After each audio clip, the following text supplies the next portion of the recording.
अभी तक सरकार ने कोई कार्रवाई नहीं की है। हमारी एक मुख्य डिमांड है, दो जो अधिकारी हैं, डीजीपी हरियाणा शत्रुजीत कपूर और आईपीएस अधिकारी रोहतक के एसपी, ये दो आदमी कम से कम जो है टर्मिनेट किए जाएं, इनको अरेस्ट किया जाए। उसके बाद हम जो है डेड बॉडी का जो है पोस्टमार्टम कराएंगे और उसके बाद उसका संस्कार किया जाएगा।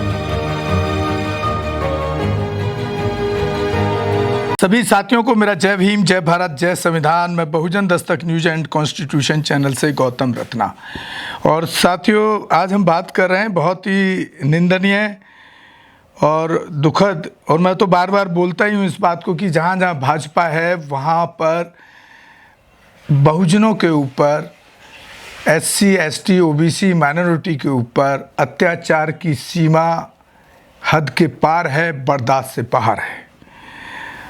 तो ये जो है वाकया, ये है आपका एक आईपीएस अधिकारी हैं हमारे बहुजन समाज के, जिनको उनके सीनियर अफसरों ने, जिसमें कि वहाँ के वो डीजीपी तक का भी नाम उन्होंने अपने सुसाइड नोट में लिखा है, 13 अधिकारियों के खिलाफ।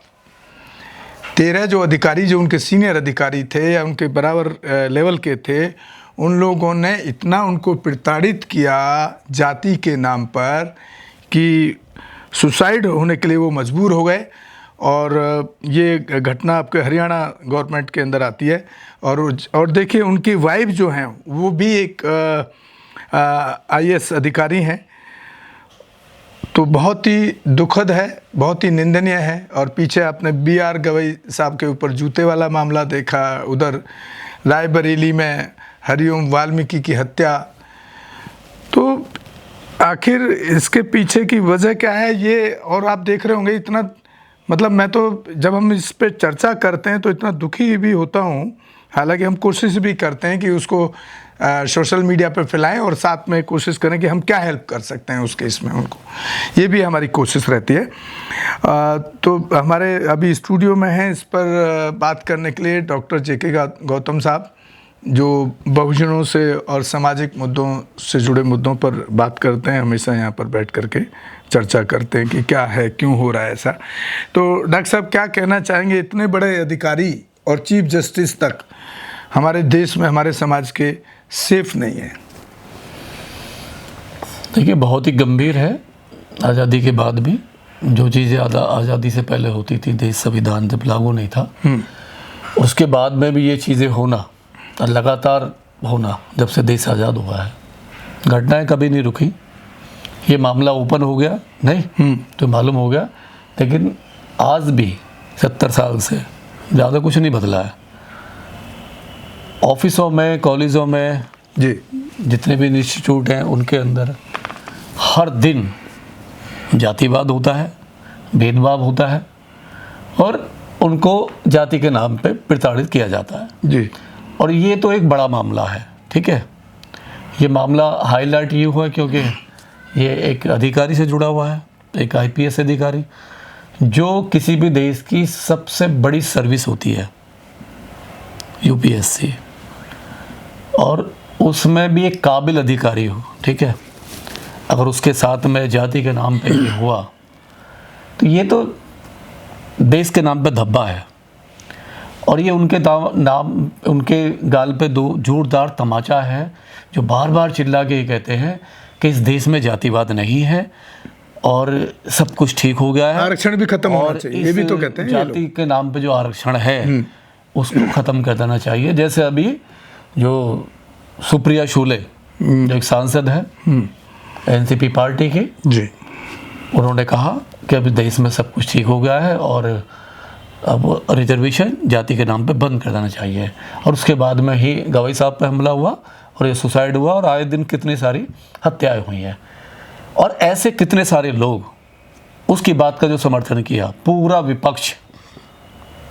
विपक्ष, सुप्रिया सूले को किसी ने कंडम नहीं किया कि तुम इतनी बड़ी पार्टी की लीडर होने के बावजूद नहीं, ये क्या कह रहे हैं। सुप्रिया सूले पे तो हम बात कर चुके हैं ना डॉक्टर साहब, इस पे बात कीजिए ना। सुप्रिया सूले पे हम पहले भाई का एपिसोड बना चुके हैं। जब बात है क्या ना, जब अधिकारी पार्टियां सपोर्ट में आ जाए, जब संविधान को मानने वाले पार्लियामेंट में बैठे हुए लोग नहीं, जब वो सपोर्ट में आ जाए ऐसे लोगों की, तो ये जो आतंकी लोग हैं जो वर्दी में बैठे हुए हैं, इनके हौसले बढ़ जाते हैं।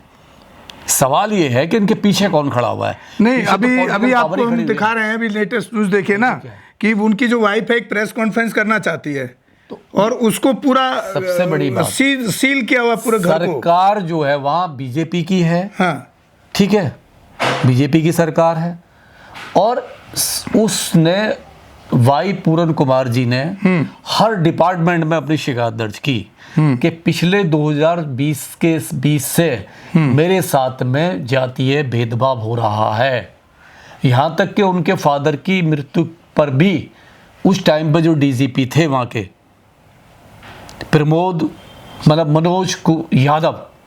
मनोज यादव ने भी उनको इतनी नफरत की उस आईपीएस अधिकारी से कि मनोज यादव जो एक ओबीसी से आते हैं, एक शूद्र समाज से आते हैं, उसने भी जातिवाद के नाम पे उनको प्रताड़ित किया और फादर के अंतिम संस्कार में भी नहीं जाने दिया।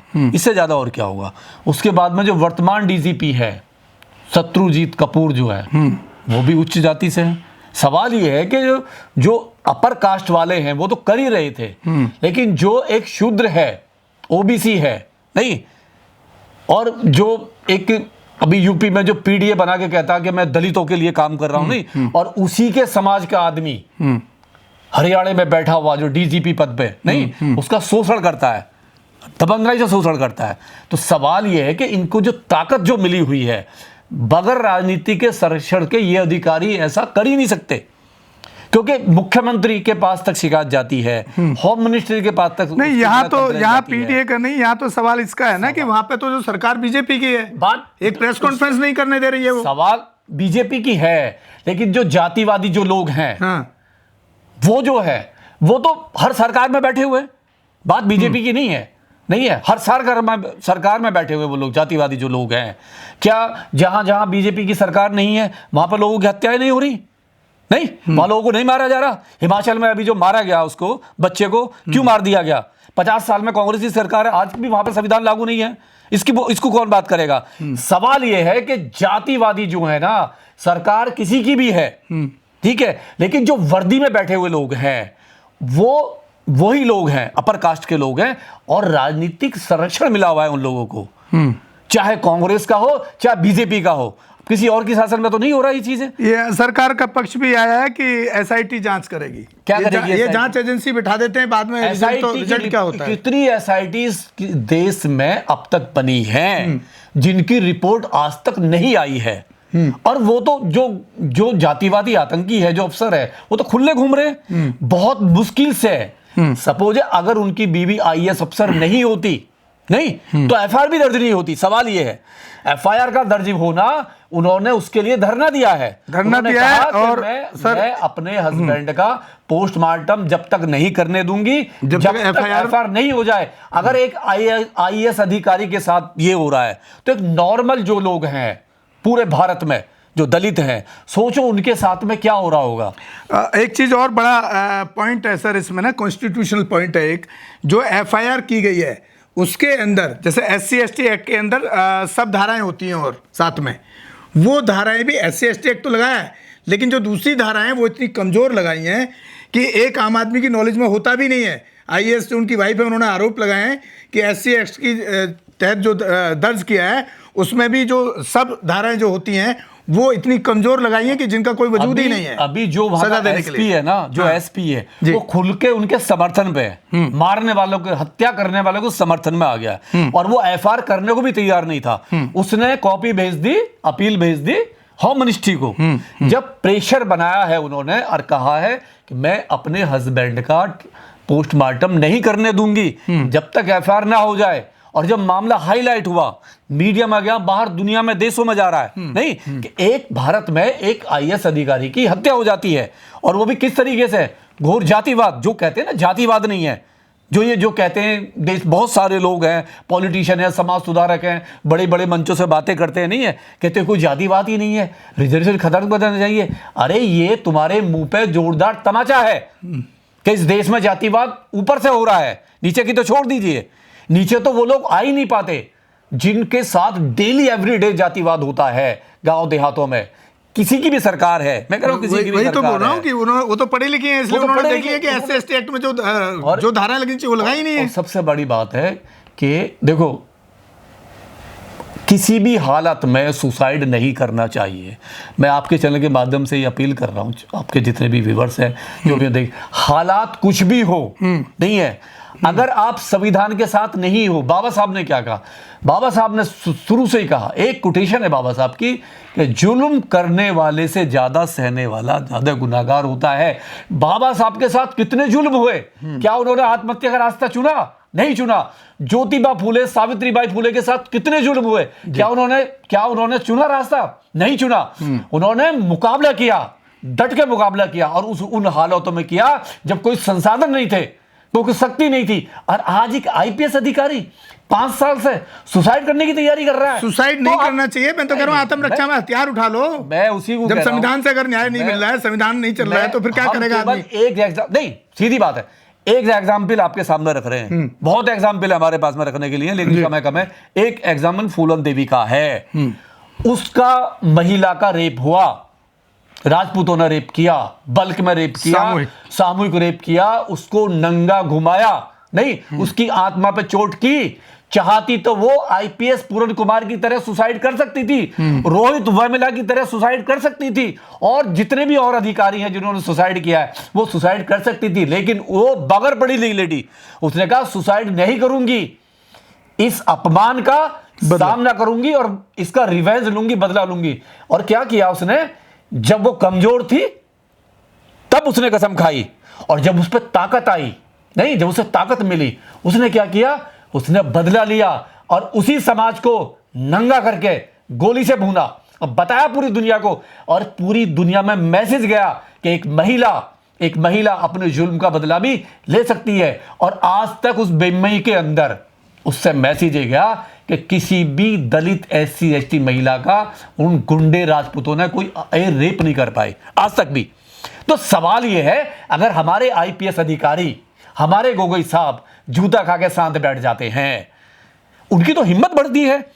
आप आईपीएस अधिकारी थे, जब 15 लोग आपको मारने की तैयारी कर रहे थे तो आप तो चले गए, नहीं वो तो जिंदा घूमेंगे, बेल हो जाएगी। आपने क्या किया? आपको उनको शूट करना था, आपको गोली मारना था, एग्जाम्पल सेट करना था कि समाज, दलित समाज कोई गुलाम नहीं है, ये बाबा साहब का देश है। और आत्मरक्षा में तो, और सेल्फ डिफेंस में तो संविधान है। जब आपने सारी प्रक्रिया चुनी, आपने राष्ट्रपति तक को ज्ञापन भेजा, प्रधानमंत्री को ज्ञापन भेजा, होम मिनिस्ट्री को भेजा, और जब सारे लोग साइलेंस रहे तो आपका काम बनता था। फिर अब आप संविधान की बात करते, कानून में जो दिया गया सेल्फ ऑफ डिफेंस, आप उसकी बात करते, और आत्मरक्षा में आप हथियार उठाते और इन जातिवादी आतंकवादियों को जवाब देते। लेकिन आपने वो नहीं किया। आपने एक मैसेज छोड़ दिया देश के अंदर, नहीं मैसेज छोड़ दिया कि आईपीएस अधिकारी भी सुसाइड कर सकता है, और एक जज, सुप्रीम कोर्ट का चीफ जो उसके भी बाद में आता है, नहीं है जिसकी सेकंड पोजीशन है, वो भी जूता खा सकता है। नहीं, ये क्या है?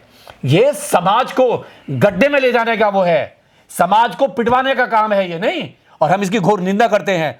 तमाम ऐसे लोग जो अधिकारी बन के, उनमें मुझे लग रहा है एक कमी है। ये अधिकारी तो बने, पढ़ाई तो की इन्होंने, लेकिन कभी भी इन्होंने महापुरुषों को नहीं पढ़ा, और ना ही ये समाज में बैठे, कभी समाज में नहीं बैठे ये लोग। अगर ये अधिकारी समाज में बैठे होते और समाज से अपील करते तो मैं कह रहा हूं ये चीज नहीं होती। समाज इनके मुंह पे मारता। समाज में वो बड़ी ताकत है। हमने नोएडा का केस देखा, एडीजी थे नोएडा में, एक एडीएम थे, उनको परेशान कर रहा था राजपूत एक कर्नल। ये जब वो भी समाज में नहीं बैठते थे, लेकिन जब उनको प्रताड़ित किया तो उन्होंने समाज को आवाज लगाई, और समाज में गया और उस पर एफआईआर हुई कर्नल पे, नहीं उसको सजा दिलवाई। सवाल ये है कि जब तक ये अधिकारी जितने भी हैं, ये और आईपीएस, मैंने देखा आईपीएस में तो जाति नहीं होती है, आईपीएस अधिकारी कोई जाति नहीं होती है। अभी टीना डाबी ने किससे शादी की थी? मुस्लिम से जाके, नहीं। आईएएस आईपीएस बनने के बाद में तो जाति खत्म हो जाती है। लेकिन जिस तरीके से ये जातिवादी गुंडे वर्दी में जो बैठे हुए हैं, इन्होंने जातिवाद का नंगा खेल खेला सरकार के साथ मिलके, तो हम इस सरकार को भी घोर निंदा करते हैं और बता देना चाहते हैं कि आपकी सरकार ज्यादा दिन नहीं रहेगी, नहीं। तो डॉक्टर साहब इसको यहीं ख़त्म करते हैं और सारे पॉइंट हमने रखे हैं सामने।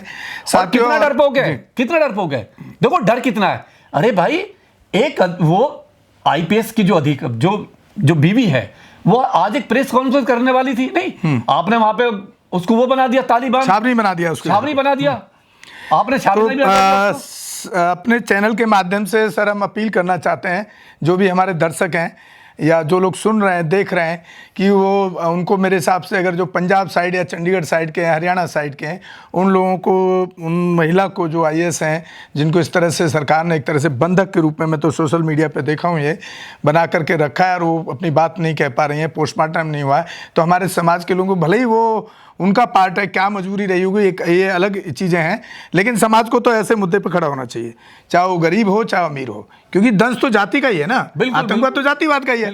तो उसमें हमें ये नहीं देखना है कि भाई वो गवई साहब के साथ हुआ या आईपीएस हो, वो तो खुद ही बदला ले सकता था। इस भावना को भी छोड़ करके हमारे समाज को ऐसे मुद्दों पर आगे आना चाहिए, चाहे वो प्रदर्शन का तरीका हो, पुलिस को घेरने का तरीका हो, सीएम को घेरने का तरीका हो, या एसएसपी को घेरने का तरीका हो, प्रिंसिपल सेक्रेटरी को घेरने का तरीका हो, उसको मजबूर करना चाहिए कि ऐसे इसमें कड़ी ऐसी सज़ा दी जाए। ऐसे जो इसमें 13 अधिकारियों के नाम उसमें उन्होंने छोड़े हैं, और एफआईआर में भी लिखे कि इनको फांसी होनी चाहिए या कम से कम उम्र कैद होनी चाहिए, ताकि एक ये इस तरह के जो हादसे एक नज़ीर बने देश के अंदर, जस्टिस के एक नज़ीर बने न्याय की, और ताकि इस तरह से दोबारा किसी को प्रताड़ित ना किया जाए। इसी के साथ आप लोगों से विदा लेते हैं साथियों। जय भीम, जय भारत, जय संविधान। मैं हमारे दोनों ही channel Bahujan Dastak news and constitution को ज़्यादा से ज़्यादा शेयर करें, सब्सक्राइब करें, और हमारे Facebook page, Twitter and Instagram को भी फॉलो करें। इसी के साथ आपसे विदा लेते हैं। धन्यवाद डॉक्टर साहब का, धन्यवाद साथियों आपका भी। हमारे चैनल